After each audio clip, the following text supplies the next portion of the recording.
আসসালামু আলাইকুম ওয়া রাহমাতুল্লাহ। সবাইকে বিজনেস এক্সপ্লোর ভিডিওতে স্বাগতম।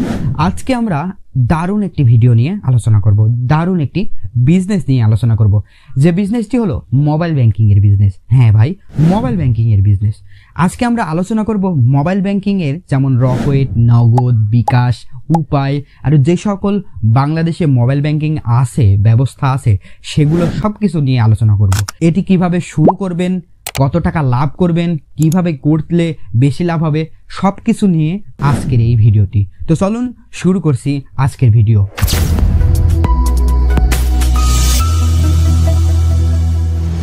মোবাইল ব্যাংকিং এর সবচাইতে গুরুত্বপূর্ণ প্রথম নাম্বার ধাপ হলো জায়গা নির্বাচন।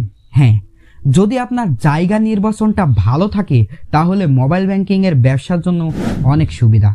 কারণ আপনি যদি ভালো একটি জায়গা খুঁজে বেছে নেন যেখানে লেনদেনের ব্যাপারটা অনেক বেশি থাকবে, সেই জায়গাতে যদি আপনি মোবাইল ব্যাংকিং তৈরি করেন বা মোবাইল ব্যাংকিং এর দোকান তৈরি করেন বা দেন, তাহলে কিন্তু আপনার লেনদেন বেশি হবে। আর যত বেশি লেনদেন হবে তত বেশি আপনার প্রফিট। তো কোথায় কোথায় করবেন, আপনার জায়গাটা কোথায় কোথায় সিলেক্ট হবে আমি বলে দিচ্ছি, আপনাদের কোনো টেনশন নেই।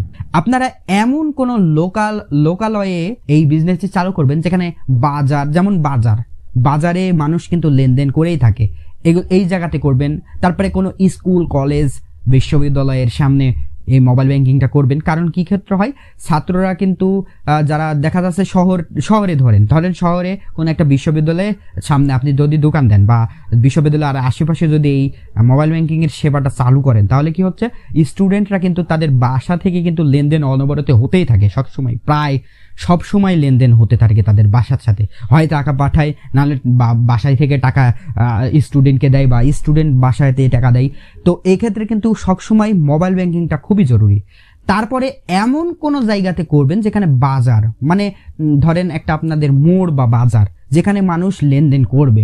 বাজার করতে গেল বা বিভিন্ন প্রয়োজন হলো, টাকা নেই, হুট করে আপনার কোনো টাকার প্রয়োজন হলো, বাজারে গেলেন, টাকার প্রয়োজন হলো, টাকা নাই, কিন্তু বিকাশে বা নগদ বা রকেটে মোবাইল ব্যাংকিং আবার মোবাইলে অ্যাকাউন্টে টাকা আছে, তো হুট করে কিন্তু আপনার টাকার প্রয়োজন হয়ে গেল, তখন সাথে সাথে কিন্তু আপনি টাকাটা তুলে নিতে পারছেন। তারপরে আরেকটা কোন জায়গা, এমন কোনো এলাকা যেখানে বিকাশের সুবিধা বঞ্চিত বা আপনার হচ্ছে যে মোবাইল ব্যাংকিং এর সুবিধা বঞ্চিত এলাকায় আপনি কিন্তু হচ্ছে এই দোকানটি দিতে পারেন।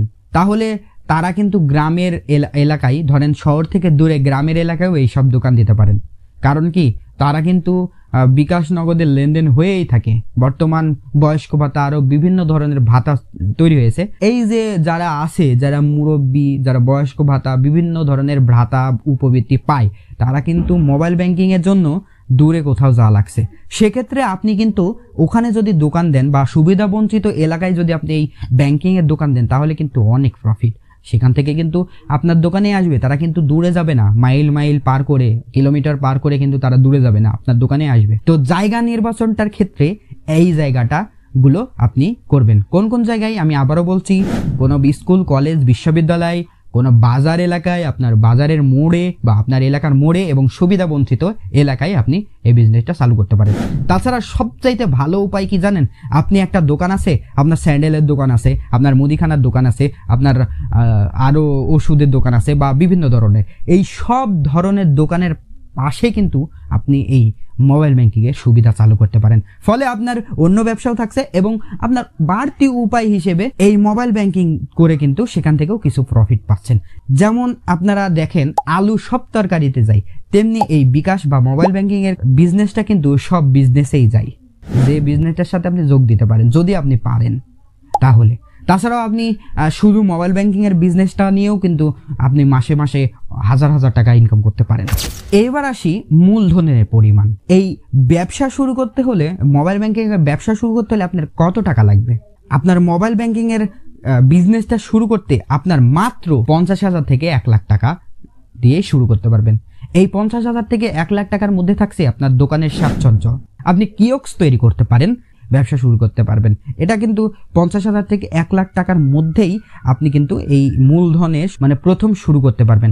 তাছাড়া যদি আপনার যত টাকা, যদি আপনার বিজনেসটা দেখেন যে অনেক বড় হচ্ছে এবং লেনদেন অনেক বেশি হচ্ছে, তাহলে কিন্তু অল টাইম আপনার ট্রানজ্যাকশন অ্যামাউন্ট থাকা লাগবে, আপনার পর্যাপ্ত পরিমাণে আপনার অ্যাকাউন্টে টাকা থাকা লাগবে।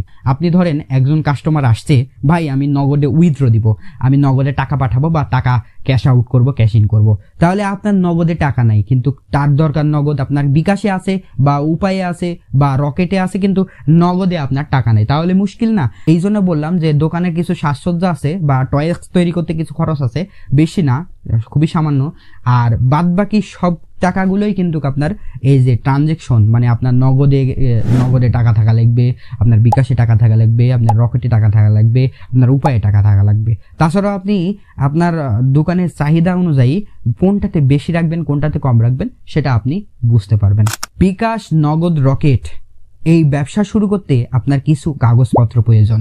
এজেন্ট হিসেবে যোগ দিতে হলে তাদেরকে কিছু কাগজ জমা দিতে হবে, যেমন আপনার এনআইডি কার্ড বা voter ID card, trade licence, passport সাইজের ছবি, বিদ্যুৎ বা গ্যাস বিল, ঠিকানা প্রমাণের জন্য ব্যাংক স্টেটমেন্ট আর টিন সার্টিফিকেট যদি প্রয়োজন হয়। শর্ত: বিকাশ, নগদ, রকেট বা যে কোনো মোবাইল ব্যাংকিং এরই দেন না কেন, এগুলোর শর্ত কি কি চলুন দেখা যাক। প্রতিটি মোবাইল ব্যাংকিং সেবার কিছু নির্দিষ্ট শর্ত থাকে।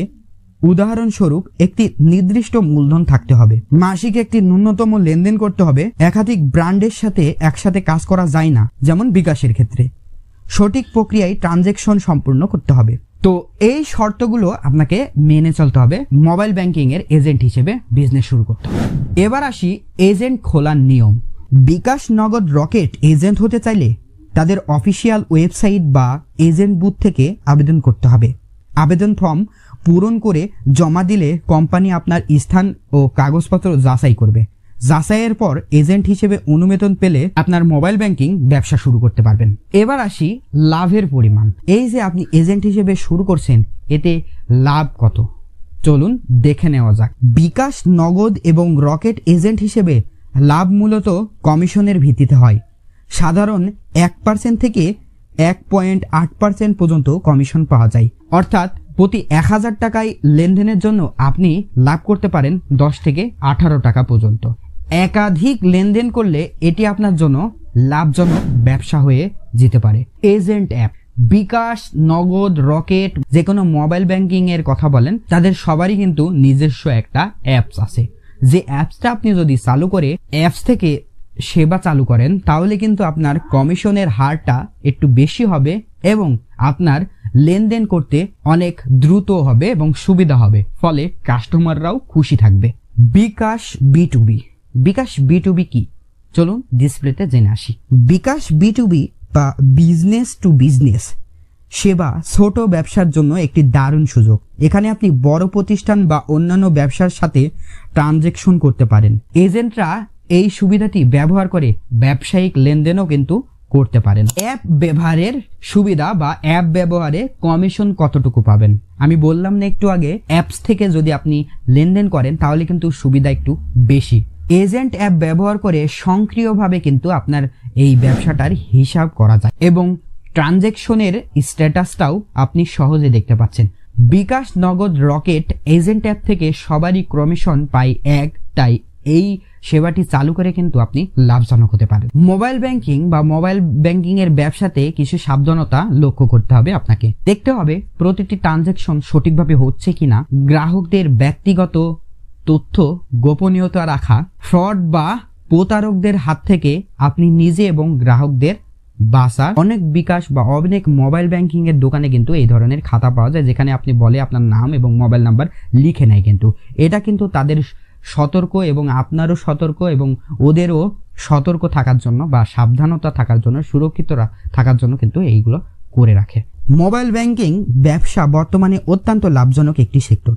সঠিক জায়গায় বিনিয়োগ করলে এবং সঠিকভাবে ব্যবসা পরিচালনা করলে এটি আপনাকে ভালো আয় দিতে পারে।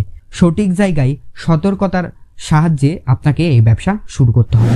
এজেন্ট হতে কত খরচ লাগে? এজেন্ট হতে আপনার 15,000 থেকে 30,000 টাকা পর্যন্ত লাগে। তাছাড়াও আপনার জায়গা এবং দোকানের শর্ত অনুযায়ী এই অ্যামাউন্টটা নির্ধারিত হয়। পার্সোনাল বিকাশ দিয়ে ব্যবসা শুরু করা। অনেকেই প্রশ্ন করেন, দেখা যাচ্ছে যে ভাই পার্সোনাল বিকাশ দিয়ে কিন্তু পার্সোনাল বিকাশ অ্যাকাউন্ট দিয়ে কি আমি ব্যবসা করতে পারবো, বিকাশ ব্যবসা করতে পারবো? পার্সোনাল বিকাশ অ্যাকাউন্ট দিয়ে সরাসরি ব্যবসা করা ঠিক নয়, কারণ এটির জন্য নির্দিষ্ট নিয়ম ও শর্ত রয়েছে। তবে অনেক ছোট ব্যবসায়ী তাদের ব্যক্তিগত অ্যাকাউন্ট দিয়ে গ্রাহকদের কাছ থেকে টাকা সংগ্রহ করেন। এটি করা যেতে পারে, তবে এজেন্ট অ্যাকাউন্ট নিয়ে ব্যবসা করা অনেক বেশি লাভজনক এবং নিরাপদ। এই ব্যবসাটি করা অধিক লাভজনক এবং সুরক্ষিত। আশা করি এই ভিডিওতে মোবাইল ব্যাংকিংয়ের সমস্ত ধারণা আপনাকে ভালোভাবে বুঝাতে পেরেছি। যদি কোনো প্রশ্ন থেকে থাকে আমাকে কমেন্টে জানাবেন, সমস্ত প্রশ্নের অ্যান্সার আমি দেওয়ার চেষ্টা করব এবং সবার কমেন্টের উত্তর দিব ইনশাআল্লাহ। ব্যবসা শুরু করতে হলে সঠিক পরিকল্পনা এবং সাবধানতা অবলম্বন করে শুরু করুন। ভিডিওটি ভালো লাগলে লাইক, কমেন্ট, শেয়ার করবেন। আর এমন ধরনের আরও বিজনেস রিলেটেড ভিডিও পেতে আমাদের চ্যানেলটি সাবস্ক্রাইব করে সাথেই থাকুন। সবাইকে ধন্যবাদ। সবাই ভালো থাকবেন, সুস্থ থাকবেন। আল্লাহ হাফেজ। আসসালামু আলাইকুম ওয়া রাহমাতুল্লাহ।